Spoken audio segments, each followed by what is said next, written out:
You copy that? This is where I always get in trouble. I start on a project thinking it's going to be all nice and easy, smooth sailing, right? Perfect example right here. This property, this house, this building had a water line running to it from the street, county water. I just didn't feel good about it. It goes to the driveway. Today's goal was to get the driveway fixed up really nice with limestone gravel. So I thought, well, if I'm going to do a new water line, now's the time to do it. The old water line was probably good. I just didn't feel good about the old water line. Who knows how it was put in, what type of material was used. We put a new water line in. My next failure, that's not called a failure. My next money monster, let's say that. Right now, the electric service is coming in overhead to a pole right out front here. I don't like it. It's rag ass. I want to put in underground service to this building. Well, having to do that, I had to buy 3-inch conduit this morning. A 10-foot stick of 3-inch conduit was like 80-some bucks. That is crazy. I didn't look at the bill. I just told them what I needed, went out and loaded it up. I got an account, so I finally looked at the paperwork. I was like, whoa. 1,200 bucks almost for 2 elbows and the 3-inch conduit to go 120 feet. So right now we have live power coming from this conduit over to that pole. I want to hand dig because this is where we need to start to go up to the, which right now all we're doing is just getting conduit in the ground through the driveway so we can get this driveway all cleaned up, get some nice pretty limestone. It's Cairn Creek way to make it nice and pretty. Just trying to get things done outside while the weather is decent and before all hell breaks loose with wetness and winter and freezing and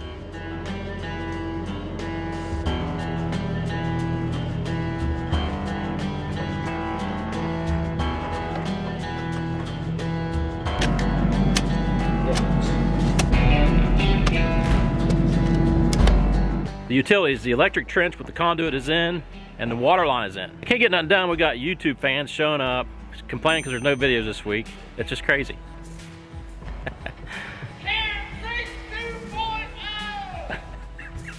Do you copy that?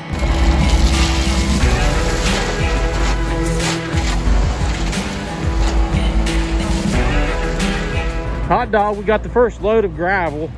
The driver had got off the pavement there and we had to pull him out. What we gotta do now is take the mini hoe. We're gonna cut a ditch on this upper side. A couple hours left before it's darkness. I would really like to get this gravel put in that ditch, get all this graded, be cleaned up. Let's go.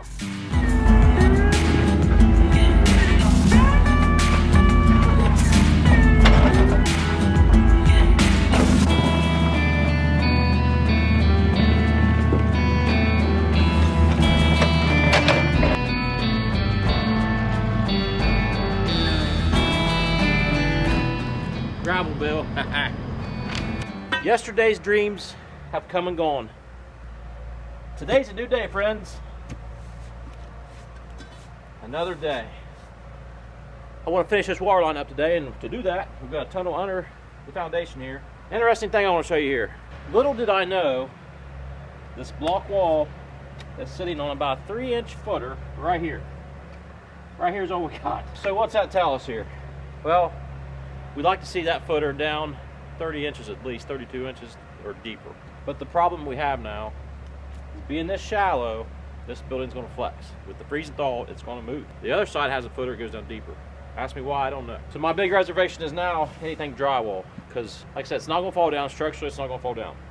But it's going to move. With the freeze and thaw, it's going to move this building up and down and around, all around, jump up and get down. So I worry about drywall because the drywall will crack at all seams. So that's something I need to really study hard and figure out. I'd like some drywall, mixture of wood's my original goal on the walls and ceiling. I'd hate to have all wood, but it might have to be all wood for the wood miser. If you guys have any opinions on that, please share them with me. Let's play a game of whack! Whack!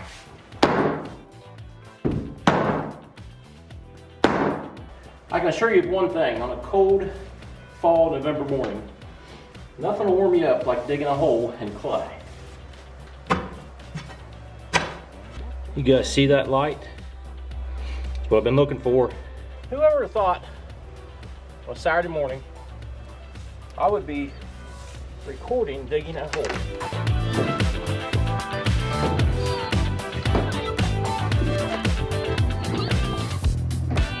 All right guys, got that done. It's lunch break time now before we jump on the other end of that water line and hook it up to the county. It's pretty basic, I do that all the time, but maybe you've never seen how we hook this up to the county's line. Water line is stubbed through inside.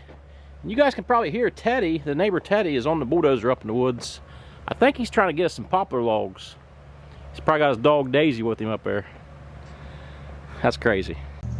This is a dead end of the road, and that's state property, so there's a lot of people bow hunting right now. That's where they park. See, that guy just pulled in, he's seen the 2 other cars, and he probably thought it was too busy, but there's thousands of acres up there. But that's where they park. Typically on a meter pit, it's a plastic or concrete structure that the lid goes on. Well, I started digging up to this, and this was an old, it's almost like an Orangeburg pipe. It just breaks up. So I was shoveling around it and it just started breaking. So I'm gonna dig it out. I think we can still get hooked up to this. I'm not gonna turn it on. It is gonna get cold at night, but I don't think we have a big worry of freezing. But I'll have to call the water company and have them come set a new meter pit. Now we've got an up close look at a metering system. So this is gonna be the same pretty much nationwide. There's a little difference in the fixtures and how they're laid out, but this is a basic principle whether in the city, county, whatever municipality you're in, this is the system. You got water coming in, travels up this back pipe. Here is where they lock it to shut it off. So this place was empty, not paying the bills, whatever. That's a locking system. That's the shut-off valve. Comes through, meets our regulator. Right here's where you can regulate pressure. Typically these are put on because there's so much pressure, you're trying to cut the pressure down so you won't blow lines inside the house. Comes around and it hits your meter. This is a remote reader. So this hooks into the lid. You know, back in the day, they physically had to open each lid and read this number. Well, now they can just drive down the road and it picks it up from this sensor, this remote reader. Then, of course, it comes back out and it goes to the domestic supply or whatever you're feeding for this water system. It appears this shutoff valve is not shut off all the way, so it's illegal, but I'm going to take this lock off and see if I can shut it off a little bit more, because I noticed inside the house it had always just been leaking a little bit. Here I am doing something illegal on YouTube's again. So here's a little locking mechanism that locks on there like you say. I've got this special little gadget